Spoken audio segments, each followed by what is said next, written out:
item 4 then. If I can perhaps introduce this, this is the first comprehensive report that we've put together for you around all things to do with missing people. We've recognised that we've got a growing threat around missing people in the first instance, but Darren will explain that a lot of that is around recording practice and making sure that we are following national policy and guidance. But clearly what this does do is identify the very fact that for many of our vulnerable people, particularly when they go missing on a regular basis, we really do have to put some intensive amount of resource to trying to locate people and protect them and keep them safe. And it's to give us that sense of how much of our resources is then taking, which is then clearly not being allocated to other things. So I'm going to introduce Darren to talk us through the paper. Thanks, Chief. Thank you, Commissioner. Obviously, the report is there for you to read along as I'm going through, but quite clearly missing people is a priority for West Yorkshire Police, and it does actually represent a significant challenge for us in terms of both the intense resource implications for us because of the investigations that can entail as a result of those inquiries, but also the preventative work that's required to break that cycle within districts to prevent people from going missing. Some individuals, in particular children, can be locked into their sort of cycle, and it's breaking that cycle, working within the partnerships, that's can be quite resource intensive, both from a partnership point of view, but also from a policing point of view. So I have there detailed some of the missing person data that relates up to the end of the 2015 year. And obviously that indicates that during that time we did have 15,086 missing and absent incidents reported by West Yorkshire Police relating to 7,504 people. And the table there that actually just breaks it down into those areas where we've had a single occurrence, 2 or more occurrences, and obviously 6 or more, 11 or more, 21 or more, 30 or more, and then the final one which relates to more than 50 occurrences. So breaking that down into actual occurrence reports, the data does actually sort of detail a broadly commensurate with the demography of each of the areas. Leeds actually recording 4,986 incidents, Bradford 4,043, Kirklees 2,266, Wakefield 1,354, and Calderdale with 1,267. Obviously, for the mathematicians here, will realise that there's still 1,093 reports outstanding there, but those were the reports that were made to West Yorkshire Police, but actually the location of the incident obviously took place outside the county of West Yorkshire. So where this does differentiate in terms of actual missing reporting data, there's a little slight difference there, where Bradford have more missing incidents than Leeds on this occasion. So Leeds, in terms of missing incidents only, had 2,858, Wakefield 929, Kirklees 1,578, Calderdale 756, and Bradford with over 3,000 being 3,058, and again missing incidents outside the county area of 798. So breaking that down into actual proportion in terms of age groups, obviously the single biggest area where we've seen missing person reports, over 63%, was of 9,479 was to children under the age of 18. 32% relate to those aged between 18 and 64, which is 4,904 incidents. 4% relate to those aged 65 and over, which is 625. And then we have 0.5% of where the age of not recorded 78 incidents. And you may ask, why would that be? Well, that might be where an incident has occurred where the actual reporting person doesn't actually know the age of the individual. So whilst we record the detail, we might not necessarily record the age of that person. But it's in the particular the bracket of the 4% where we've seen 625 incidents where generally the high level of demand and the complexity due to the nature of the vulnerability issues surrounding that person going missing, such as mental health, general health and dementia, where vulnerability issues there are quite clearly prevalent, and also we put the resource in towards that, dealing with that threat and risk. And it's generally that area where districts do struggle occasionally to deal with that such high demand. But of the 2,035 incidents reported, 317 related to children who have been identified at risk of CSE, so that's where we had children with CSE markers or flags recorded on our computer systems niche. And during 2015, 13 people or less, which is 0.2% of all reported missing people, were unfortunately located deceased, and that actually does include those people who have actually taken their own lives or died as a result of misadventure. Of the reported missing during 2015, 19 people as of February of this year have still not been located, and that's 0.25% of all reported people. And this includes a number of related people. For example, we've got a family of 4 and a family of 3 that have, in cases, have obviously left the country to go elsewhere, but are still shown as missing, as not been recovered as yet, so they're still shown as missing on our systems. And I do record here a potential growing issue for the force of unoccupied migrant children who are potentially found and go missing. Whilst West Yorkshire have not had any incidents of those at present, we have seen that other forces have had seen an increase in that, and we've got plans in place to deal with that. So we were linking in with Kent. Kent Constabulary have obviously seen an increase in that, and also at Norfolk, obviously with Simon Bailey being the lead officer for that, we're seeing what processes and structures they've got in place to try and get ahead of the game, and we'll link that in with our own West Yorkshire Human Trafficking team, because there may be implications around children being trafficked, so that's a real positive in terms of West Yorkshire being on the front foot with that. And I think certainly in the news yesterday and today, as a result of what's going on in Calais, there is a real fear around the number of unoccupied children that may increase fairly significantly in the short term as a result of some of the actions that are currently being taken there. It is very sad. It is. Yeah. It is. So the next part of the report actually goes on, if you want me to go through that in detail, I can do, but that just explains it in terms of how we record missing incidents and absent records, and how we've changed policy in line with national recommendations around how we record missing episodes and absent, because as you recall, we did have there was temporary absence and unauthorised absence, but we've removed those, and now just got the 4 categories, high, medium, low, and the absent categories obviously taken us forward, which has obviously seen that significant increase in terms of the number of recorded incidents over that period. Yeah, I'll probably just explore a bit of that in the questions. Okay. That's okay. Yeah. So if just take you further down on page 3, just to the sort of 4th paragraph, where we've dispatched officers to 14% of incidents graded as low, 71% of medium risk, and then the remainder being 15% of high risk. So that's the officer demand.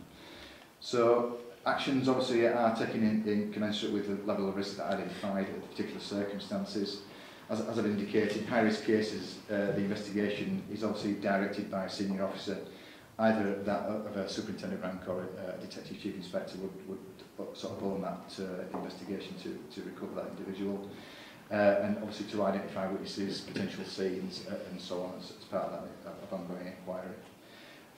The overwhelming majority of missing persons are quickly located. We seem to do better than some other forces, where we're at 80%, whereas some other forces it's roughly about 64%. Is recovered within the first 24 hours, but West Yorkshire seems to do very well in terms of that being recovered within 24 hours.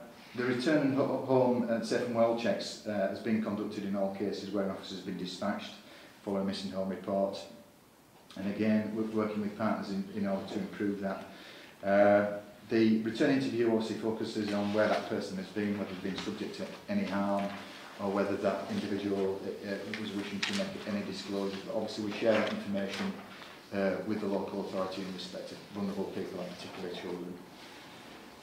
We do obviously use the child abduction warning notices, or corners, but known locally as the Harbour's warnings, to advise people who have encouraged or assisted children to stay away from the home, and that may be a risk of committing offences under Section 49 of the Children's Act, that's for children who were in care under the age of 18, or Section 2 of the child abduction notice, and that's related to children under the age of 16 years old. So basically the notice effectively deprives that person of potential defences under the Acts and ensure that the police can prosecute them, preventing it's basically a preventative tool assists us in stopping people harbouring children. And last year we used that on 130 occasions in West Yorkshire.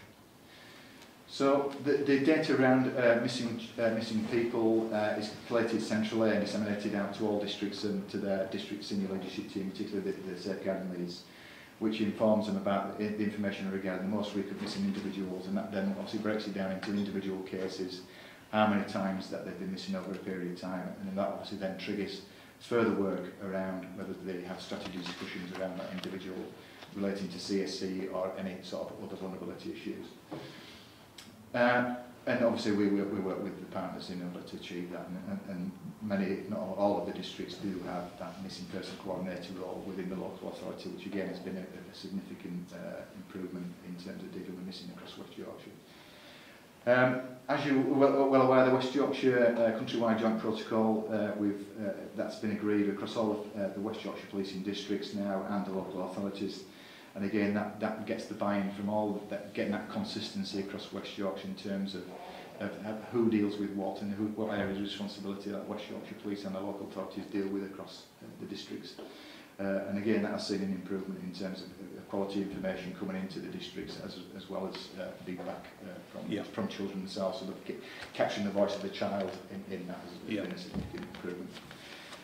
Each of the 5 West Yorkshire districts have arrangements for joint working to address incidents of missing children, as we've just discussed. These arrangements typically include regular meetings with multi-agency staff, to action plan safeguarding work for individual children, so that includes your sort of trigger plans in terms of those that are regularly going missing.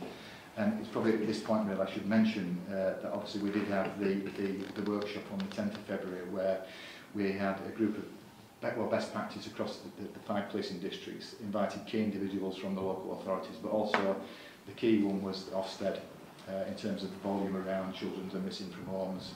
And as a result of that, again, we've agreed something where we will share, particularly around the volume around children, with Ofsted, and they have their own league table, if you like, around the details of children's homes, that they will share that information with us, so we can then put that into one bundle of information, so then we can challenge the local authorities around some of their processes around missing children. So again, that will keep children a lot safer within West Yorkshire and hopefully reduce demand and keep people safe. And is that, I mean, it's something I've mentioned previously, that the business of joint inspections with HMIC and Ofsted, for me this is the sort of territory that needs to be looked at jointly rather than separately as well. Yeah, well, it was a great opportunity that they were there, and I think that's one thing where we can take it further forward in both police and Ofsted in inspecting children's homes with the local authority, which is great. It's a big step for us, I think. Yeah. But that's locally negotiated. Yes, yeah, of course, but I think there's just a general point around duplication of inspection regimes, particularly around safeguarding, where it's very much a multi-agency approach to these things. I think what we want to do in achieving that is where we've got the volume of crime-related matters related to children's homes and individuals that reside within children's homes, that information is obviously very, very useful to Ofsted because I don't think they've had that information before. And likewise, that will be able to go back as a collective to try and reduce the demand around children, and obviously keeping people safe and making sure that the processes within the children's homes are adequate. Yeah, thank you. So the commission around the independent return interviews, that's compliance with the statutory requirements. So a lot of the services are in the process of developing and refining that in each of the policing districts. But again, we've seen some great improvements across the county, I believe, in the return interviews being conducted and that information being shared back with police, which is again very important.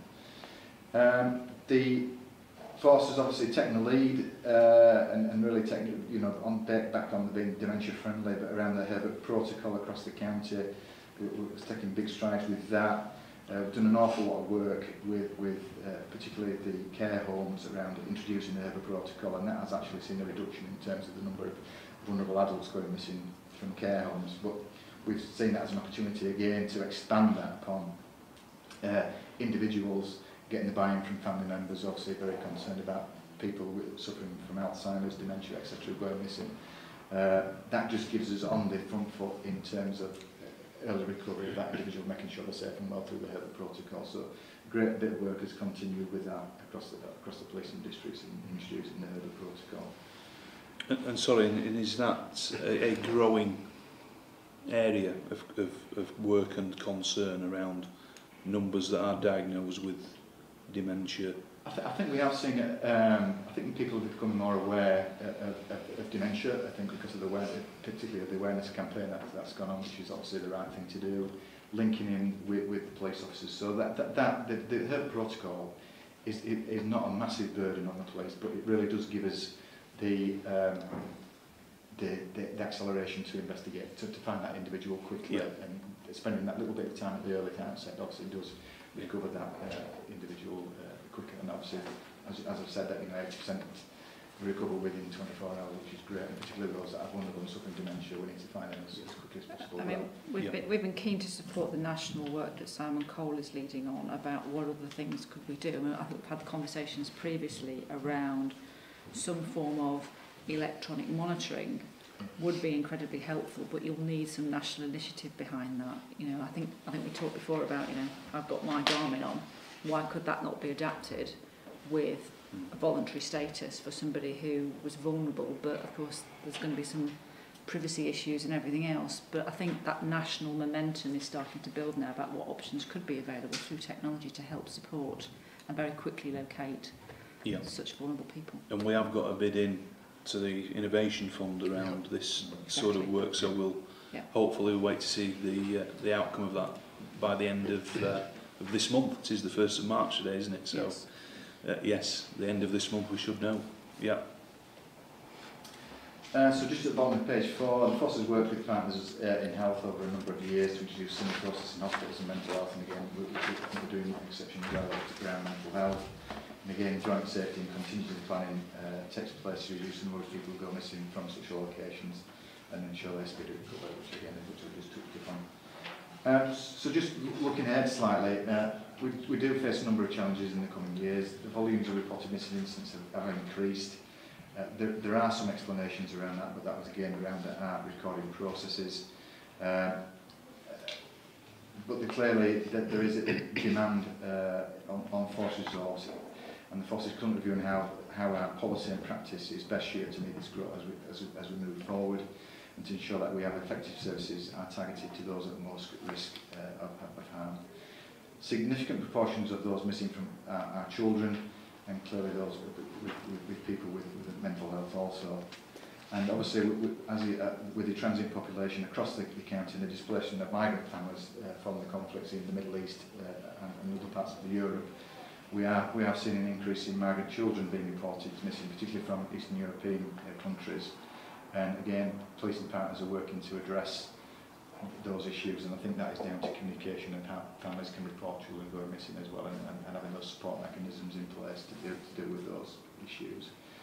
And obviously with the ageing population, of which one I am, thankfully, there's the potential increase of missing elderly reported to the police as well.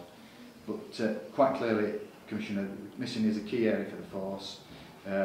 You know, we are focusing on the most vulnerable people at risk, requiring significant police resource to address it, and the force will continue to work with partners and safeguard communities in accordance with the policing plan. That's it.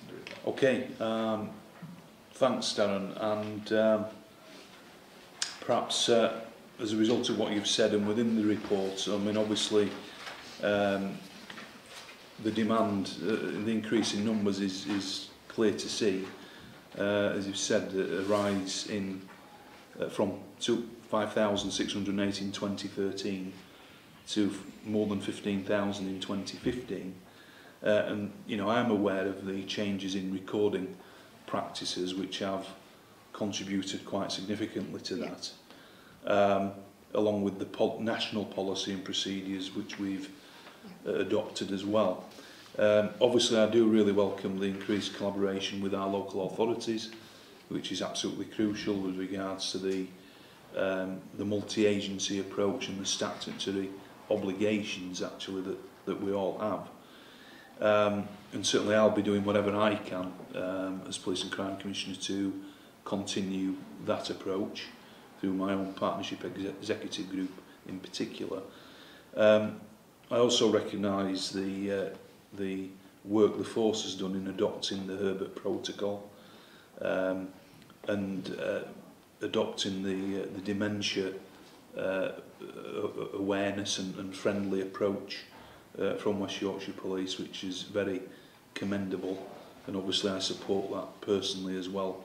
I did so during the National Dementia Week during last year, and it is really good to see that there is a number of community champions that have been identified in the districts throughout West Yorkshire to promote awareness, and I really applaud all that and welcome that.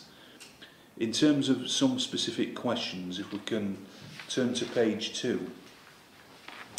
So the number of recorded incidents of missing and absent in each of the districts is broadly commensurate with the demography, as you've said, of each of those areas.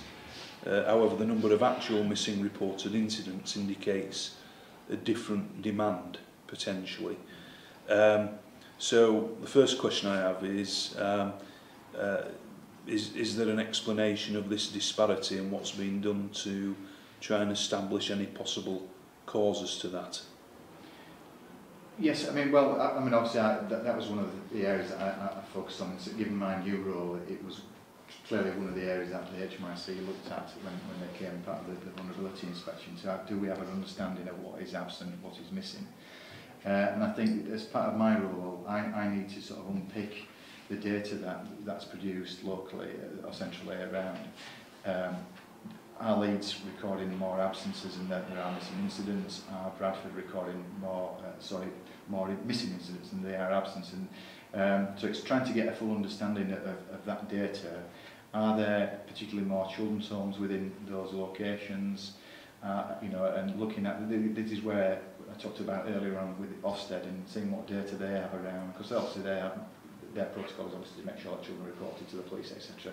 And looking at the information between Leeds, well, all the 5 policing districts actually, just to see what is the demand around Ofsted, sharing that information from the policing point of view, and actually giving that clarity of what is absent based on best practice nationally, and re-educating the districts in terms of how they record and understand missing, etc. Yeah, I mean, to be fair, I mean, this is, given the changes that we've seen in crime recording and the amount of data that we're now recording within our systems, I think there's a wider issue here around understanding the real impact of the things that are being recorded and getting underneath some of that, the headline figures, as it were. But, you know, from a public perspective, I think that the simpler we can interpret these things and send out clear messages, the better. But, you know, I do appreciate that you are, you know, you've been appointed fairly recently into this role and you are still sort of getting to grips with some of this. But, you know, I say that to the Chief as well. I think there's a couple of things that we need to sort of think about. The first is making sure that we get to a position where we are actually comparing like with like data in terms of the policy change, which I think will indicate that we are still on an upward trajectory in terms of numbers, albeit perhaps not at the rate that these figures are presenting. The second is overlaying this information that we have, as Darren has said, with what else is going on and who else is collecting data. So to try and predict over the next 5 to 10 years what the missing from home profile might look like will be dependent not just on what we're recording, but things like the numbers of children's homes, elderly homes that may or may not stay open within local authority areas, what other reporting practices may be taking place with other agencies. I do think that one of the factors around Bradford in particular is possibly linked into the amount of publicity that there has been around CSE cases, and therefore people are more likely to want to report something at a very early stage, particularly where there is a child at risk of CSE, perhaps because of raised awareness, than maybe one or two other places. I say that because that is my sort of professional gut feeling, but we haven't got the evidence yet to support that. That's one of the reasons why Darren's going to be looking at this very, very carefully, because I do think that this report is quite carefully linked in to one or two of the other reports that you get on a regular basis. Yeah. So I think what this is basically doing is setting out our current position and our current understanding. The issues where we've got reports from outside of the force, I think Darren's articulated very well, and particularly those that are still outstanding. So, of course, you know, that's going to include our 2 missing climbers up at Ben Nevis, for example. So some of this is very, very current. What I think is going to be particularly interesting is trying to get a better understanding of the consistency across the districts and how they're actually managing each of these cases. And as you're aware, because I know you've come to morning meetings fairly recently, missings from homes are discussed at every single morning meeting, particularly the high-risk ones. Yeah. No, thanks for that. And I think you're right in terms of perhaps some of those factors that are playing into that. Potentially, yeah. You've touched on this already, but I'll ask it anyway. So, as of February this year, there are 19 missing people that haven't been located, and I think you've already sort of identified where some of that might be. But what are the procedures for continued investigation and review of long-term missing persons? Yeah, well, when somebody's reported missing, that person is over 72 hours, that then gets reviewed by a detective inspector earlier, preferably. After 2 weeks, obviously their details are recorded onto the Police National Computer, PNC. 2 weeks will then be sent a direct notice to the detective inspector in charge of that inquiry, also to the safeguarding lead to say that that person is still outstanding. And to make, well, this is basically a quality assurance check. One, to make sure that the person is still missing and that we've not just not filed it on PNC, but also to make sure that inquiry is still ongoing. That is then reviewed every 2 weeks, so that is a continual process after every 2 weeks. After 6 months, a notification is sent to the safeguarding lead, and that could either be the Detective Chief Inspector or the Senior Investigating Officer, depending on the level of the missing person report. And again, that is then reviewed every 12 months. That goes on to the Missing Persons Bureau, which is held nationally. But we keep a full detail of all missing people that are missing, that are over 12 months old, and we record that and we share some of those details with, particularly the missing people charity, where obviously we can, if we wanted to refresh an investigation, we may send their details through to that. So we will review that investigation through the computer on Niche to make sure, as a part of the safeguarding governance unit, as part of my new role, to make sure that the investigations are ongoing, that they're updated. Also, that the victims' families, so the missing person's family, or relatives or concerned person, are kept up to date with in terms of the inquiry, so that keeps the people informed of how that inquiry is progressing. So. But we keep that on a rotational basis of every 12 months. One, to make sure that the PNC is absolutely up to date, but also make sure that investigation is ongoing. So you're reassured that is, you know, a robust process we have? Yes, I do. Yeah. And do our partners have much of a link into that process as well? They will be informed of that, the missing person anyway, so that will be fed through to the local authority through either through the daily meetings, whether it relates to a child or an adult or one of our. So in terms of the review process, are they still? They will be impacted after that review. Okay. And what we intend to do as part of the governance unit, Commissioner, just to reassure you that even further, is that we will plot out over our own next 12 months an audit regime, and that will clearly form part of that audit regime in terms of inspecting them to make sure that districts are complying with that process and that everything is up to date and the investigations are progressing. Right. Yeah. Okay. Thank you.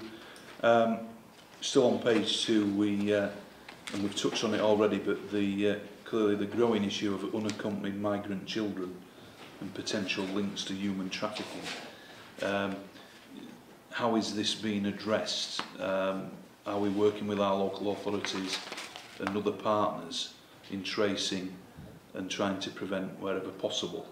And is the divisional response linked into this with regards to the work that the West Yorkshire Anti-Trafficking and Modern Slavery Network is undertaking as well?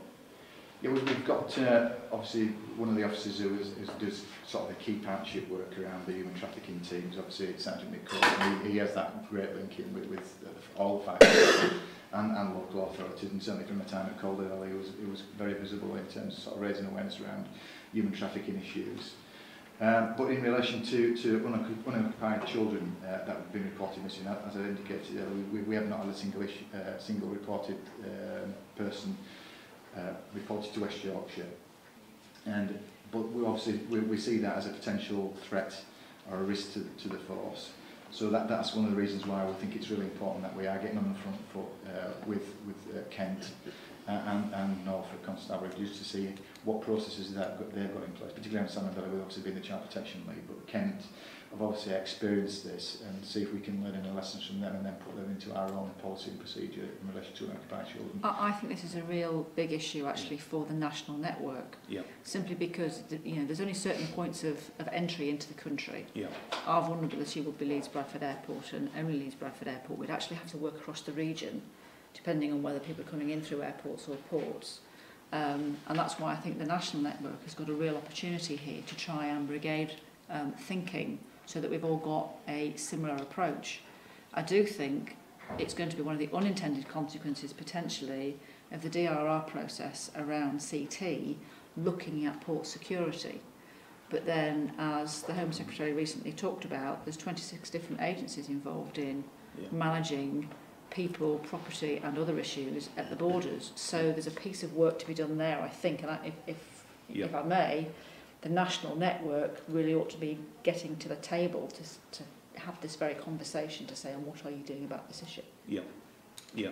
No, I think given, as we know, that we've got something like 13 live investigations ongoing around trafficking at the moment, it would be perhaps surprising if in some way unaccompanied children weren't part of that picture.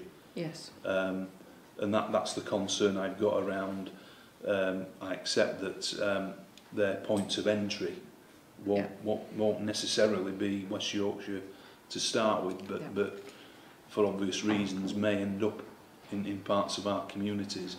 And you're right, it is absolutely something that nationally we all need to be very vigilant on and working together as much as we can. ACC Fosters through the Safeguarding Board is aware of it. The National Threat Assessment is indicating towards this area, and through Central Governance, the Safeguarding Board, the links between missing from home, human trafficking, migrant community are all trying to be brought together and unpicked to identify those most vulnerable. Yeah. I think this is one of the areas that myself and Stuart have discussed around the data collection around that information family, because each of the local authorities that have signed up to the Yorkshire Migration, which is obviously the strategic group that obviously helps migrated families that have obviously come into West Yorkshire, but I think they have certainly data that will tell us where our families have migrated within West Yorkshire, and they should hopefully be able to tell us through the immigration group around how many families have got children, so we'll be able to plot out over almost a profile of West Yorkshire where our migrant communities are residing, and that will help us identify any potential risks and work with the local authority to provide that information. Okay, thank you. I'll just move on to page 4, where you've highlighted that there are 130 child abduction warning notices, as you've said, known in West Yorkshire as Harbourers warnings, that were issued in 2015.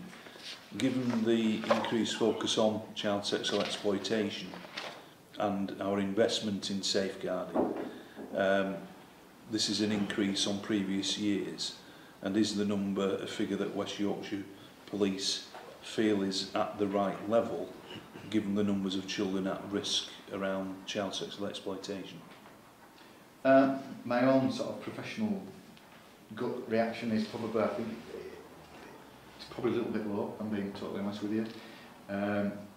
Obviously, we've got on the front foot in terms of warning notices around intelligence, where we had intelligence around offenders. West Yorkshire Police, we led on that, where the smallest bit of intelligence relating to individuals who may be associated with children or potentially committing offences, we have given out the warning notices, which is basically a warning letter to that individual where we suspect they may be involved in activity with children.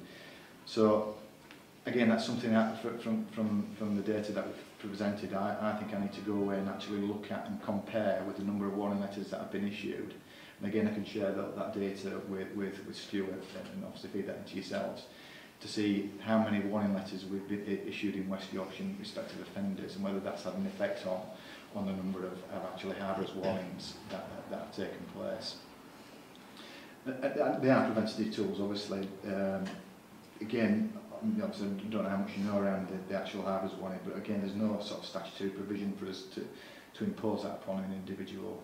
And again, that's something that again we may need to look at, because I think it's a really effective tool in sort of children being at risk, you know, to prosecute people at a later date. So yeah, I mean that was the follow-up question around. So you feel it is an effective way of managing? Yes, I do. Yeah. It's one of the tools in the toolbox. I suppose that's got to be offset against the very proactive and often intrusive approach that the operational officers are taking. So if they're going through a door and there's a vulnerable young child in a house, they ain't going to be thinking about harbourers warnings. If the circumstances are right, they might be arresting for substantive offences. Yeah. They're generally used in terms where it's just intelligence-led, you know, often for female as male harbourers, as it were, and where in the main there isn't any other alternatives. I agree with Dan, but I think we just need to put it into context. The other side of it is we also want to take proactive activity where we can as well. Yeah, so it's a risk-assessed approach and put in place where appropriate. Yeah, thank you. Still on page 4, I've noted the development of the independent return interview by the local authorities, which is good, in part of the guidance. But although the report does state the return interview process for children is making considerable progress, are we seeing any benefits in the reduction of missing instances? And is there any information around sharing the difficulties involved?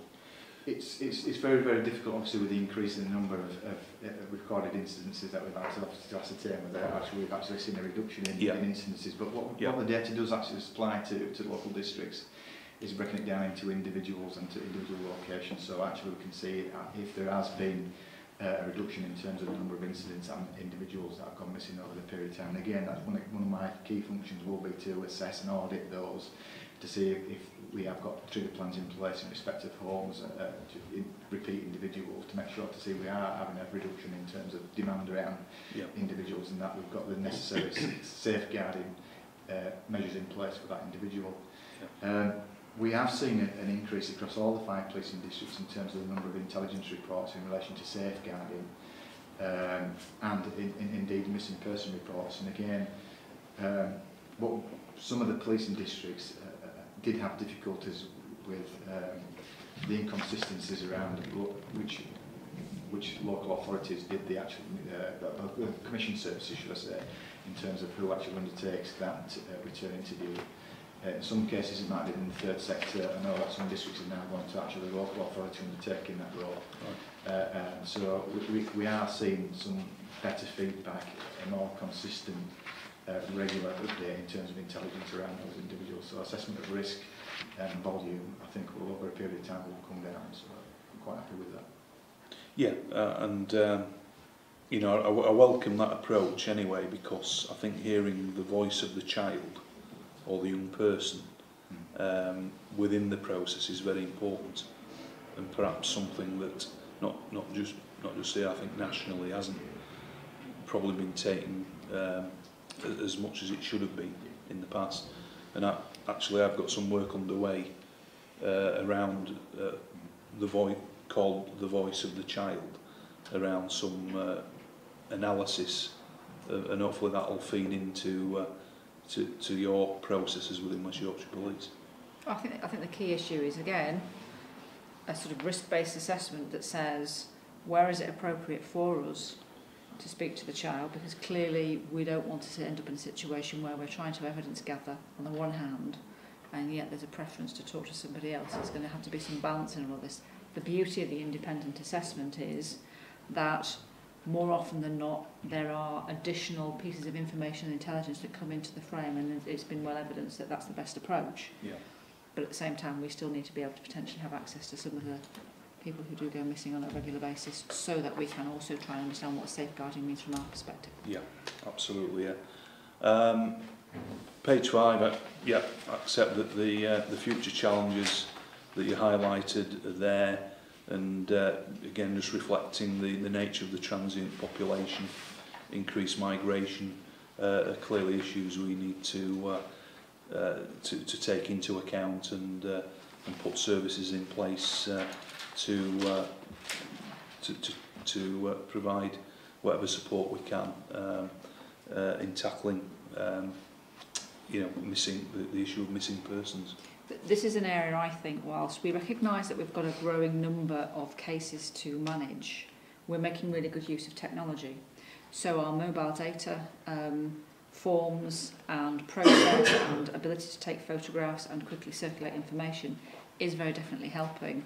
What was particularly noticeable is how very quickly now we're making good use of social media.